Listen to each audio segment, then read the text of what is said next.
I'm Chris Robinson, and this is how it works. Remember these? Keys. You know, the old archaic way to start a vehicle.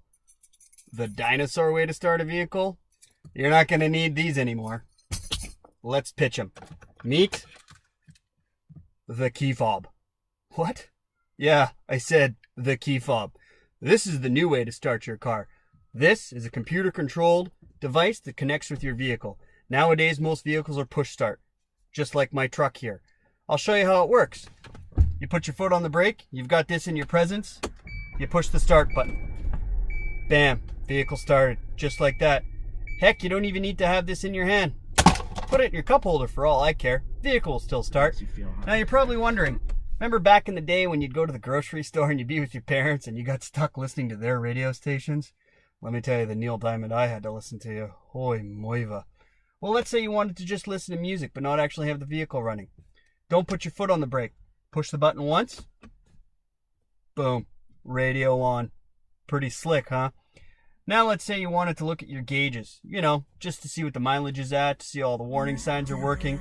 Again, one more time hit the button, but don't put your foot on the brake because you'll start the vehicle. Push the button one more time. Now all my gauges come up. You can also hear the binging in the background. That's telling me that my seatbelt's not done up. Obviously, I'm not driving. I'm sitting in my driveway right now doing this video. Now I want to start the vehicle. Perfect. Put my foot on the brake. Bam. Vehicle started. Pretty cool device nowadays. Everything's computer controlled between that and the vehicle. I think that's pretty slick. Now, there's no way to tell you how to turn the vehicle off. There's no key anymore. There's no lock cylinder. So how do you shut the vehicle off? Well, don't put your foot on the brake and just hit the engine start stop button. Vehicle turned off. You can see my lights just came on. It's a pretty slick feature.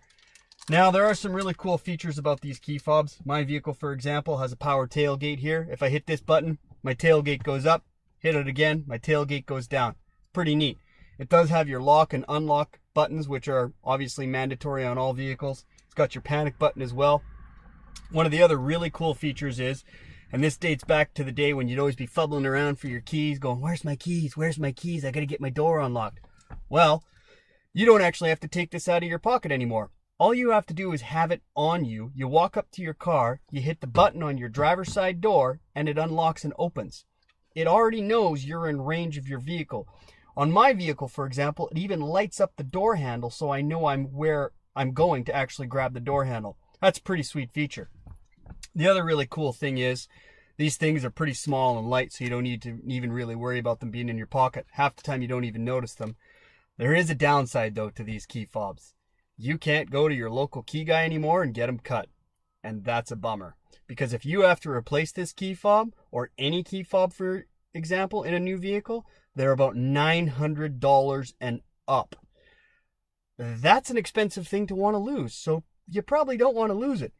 One of the other really cool features is, and I've learned this because I'm a car guy, is super high-end cars like your super exotic Bugatti Veyron, your Lamborghinis, even Charger Hellcat. They come with two of them.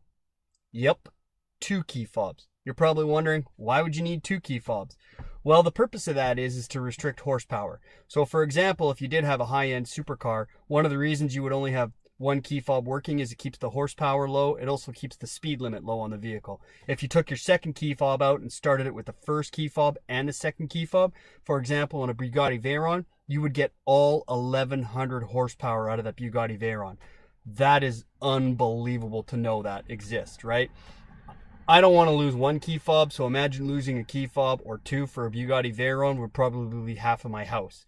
Not something I'm really too keen on doing. On a side note, I just threw my classic car keys in the back truck of my hatch, so I'm going to have to go looking for them now. But I'm Chris Robinson, and this is a key fob, and this is how it works.